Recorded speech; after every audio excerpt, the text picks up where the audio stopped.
नमस्कार, मैं हूं धनंजय वैद और आप देख रहे हैं न्यूज़ ग्लोबल 24। काराकाट में 13 अभ्यर्थियों का नॉमिनेशन रद्द होने पर बवाल। उपेंद्र कुशवाहा के नामांकन पत्र पर भी उठा सवाल। बिहार की हॉट सीट बनी काराकाट संसदीय सीट से बतौर उम्मीदवार नामांकन दाखिल करने वाले 27 में से 13 प्रत्याशियों का नाम निर्देशन पत्र स्क्रूटनी के बाद सासाराम के जिला निर्वाचन पदाधिकारी सह जिलाधिकारी नवीन कुमार ने रद्द कर दिया है।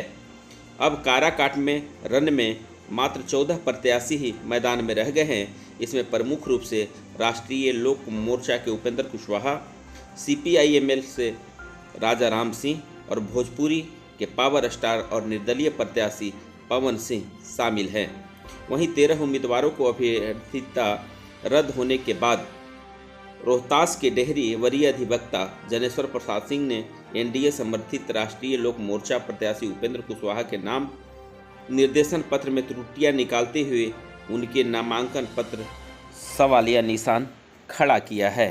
वहीं निरस्त हुए प्रत्याशियों ने कलेक्ट्रेट परिसर में जिला पदाधिकारी सह निर्वाची पदाधिकारी पर आरोप लगाते हुए जमकर बवाल काटा। देखिए ये रिपोर्ट। इंडिपेंडेंट उनको लगता होगा कि इससे हमको कोई खतरा नहीं है। जब कोई ऐसे तो उनको वैसे रख दे, हमको नहीं पता। हम जब कोई ऐसे तो उनको वैसे रख दे, हमको नहीं पता। हम उन लोगों को रोक दिया गया, उनका रिजेक्ट कर दिया गया। निर्दलीय चुनाव लड़ रहे हैं, इंडिपेंडेंट। हम दिखाएंगे कि कोई कैंडिडेट हमारे लायक नहीं है, कोई नहीं जिसकी काराकाट की जनता किसी पर भरोसा कर सके। हम सब नोटा पे वोट डालने वाले हैं, हम सब बगावती बनेंगे। इतना ऐसे थोड़े होता है कि हम पे इस तरह से निरंकुश शासन लगाया जाए और हम बर्दाश्त करते जाएं। हम पागल दिखते हैं। एक तो अन्याय उनका चल रहा है कि लगातार 3 टर्म से सेम कुशवाहा सुस्त निष्क्रिय निकम्मे लोगों को भेजे जा रहे हैं, जो हमारे क्षेत्र को दिनों पर दिन अंधेरे में ढकेलते जा रहे हैं। शिक्षा, रोजगार, धन संपत्ति, विकास, सब पर गंदगी छिड़क दिया उन्होंने। एक आदमी कुछ करने आया है तो उनको आग लग गई। अधिकारियों के साथ आपकी बातचीत की है?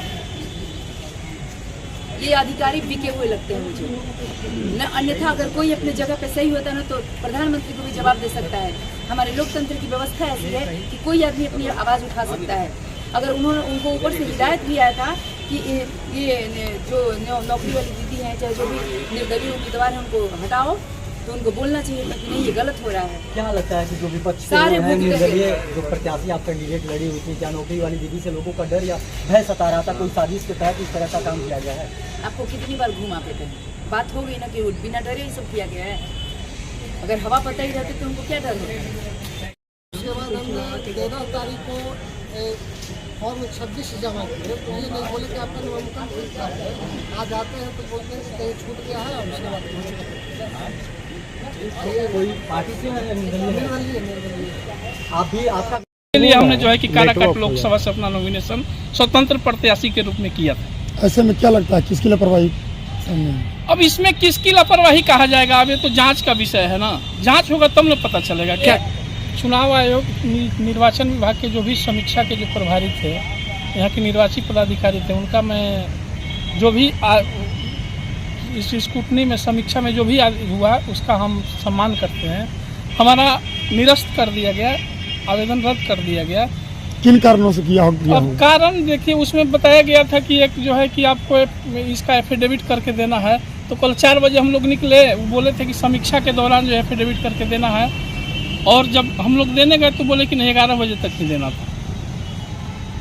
और जिसमें देखिए हम लोग किसान परिवार से आते हैं और हम लोग का एक सोच था कि जो मूलभूत जो समस्या है, जो ज़मीनी समस्या है, अगर हम लोग को जगह मिलता तो हम लोग उस समस्या को सदन में प्राथमिकता से रखते हैं। लेकिन हम लोगों को समय नहीं मिल पाता है लड़ने के लिए। अगर वही हम पूंजीपति वर्ग से होते, चाहे उद्योगपति वर्ग से होते, तो हमें इतना समस्या से जूझने का ही नहीं होता।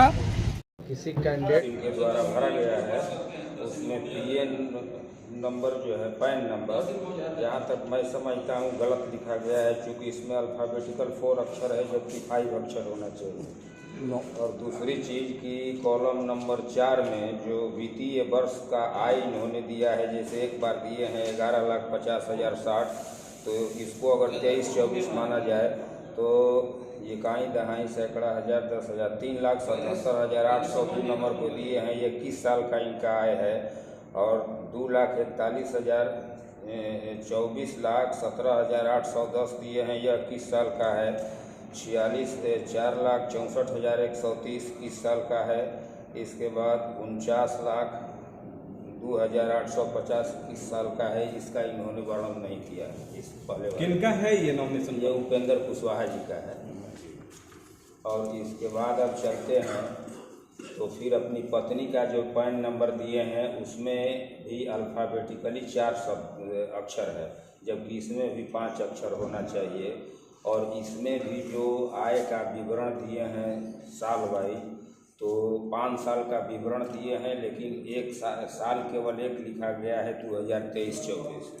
तो जब 2023-24 लिखा गया है तो एक नंबर पर दिए गए विवरण को यदि 23-24 का आय माना जाए तो बाकी जो 4 ठो आय का जो उन्होंने अंकित किया है वो 21 साल का है। इनके नाम निर्देशन पत्र में यह अंकित नहीं है।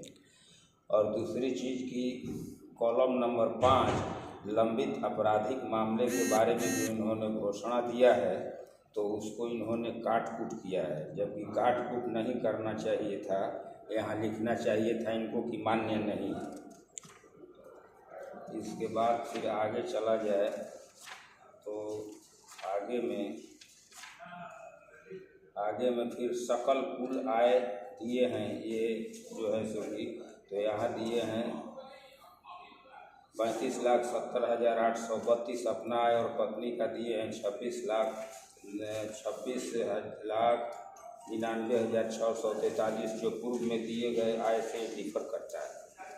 तो यहाँ भी इनके आय में अंतर है। और इसके बाद जो है सो कि यहाँ पर और उसके आगे एक जगह गोल मटोल आय दिए हैं 35 लाख, जबकि इसके पूर्व में आय दिए हैं 35,70,832 और पत्नी का पूर्व में दिए हैं 26,99,633 और आगे चल कर देते हैं 43,50,000। इसके बाद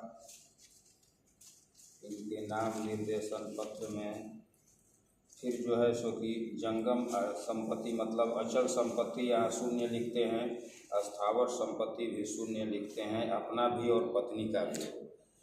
तो यहाँ पर जो है उनको देना चाहिए था, चाहे वह संपत्ति घर के रूप में हो या कल्चरेबल लैंड के रूप में हो, लेकिन इन्होंने शून्य लिखा।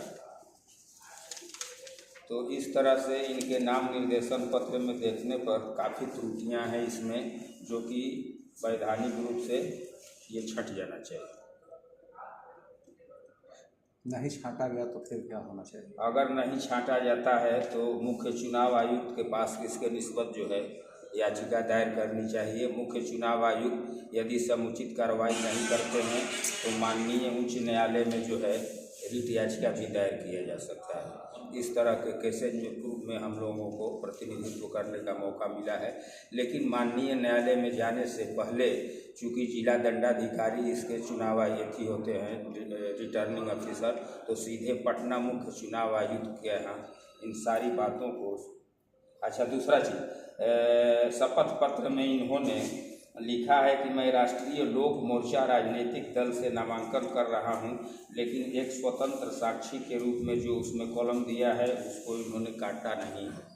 तो मतलब कि यह न दोनों इनका माना जाएगा, राष्ट्रीय लोक मोर्चा भी माना जाएगा और एक स्वतंत्र भी माना जाएगा, जो कि ये कॉलम नंबर 1 ही है शपथ पत्र का। तो आवश्यकता अनुसार जहाँ कटिंग करना चाहिए वहाँ कटिंग नहीं किए हैं, और दूसरी चीज़ की कुछ सूचना भी गलत दिए हैं, जिसके लिए कानूनी ढंग से 177 और 181 भारतीय दंड संहिता के विरुद्ध इन पर आपराधिक मुकदमा भी किया जा सकता है। नामांकन में, लेकिन निर्दलीय उम्मीदवारों का नामांकन रद्द किया गया और उपेंद्र कुशवाहा का तो ये तो मान लीजिए बिल्कुल ही है, अवैधानिक है। यदि जिस क्राइटेरिया पर स्वतंत्र उम्मीदवारों का नामांकन रद्द किया गया है, तो उसी क्राइटेरिया पर यदि कोई भी किसी पार्टी से भी नामांकन करता हो तो उसका भी रद्द होना चाहिए। कैंडिडेट के नॉमिनेशन को रद्द करने के बारे में क्या रूल्स है?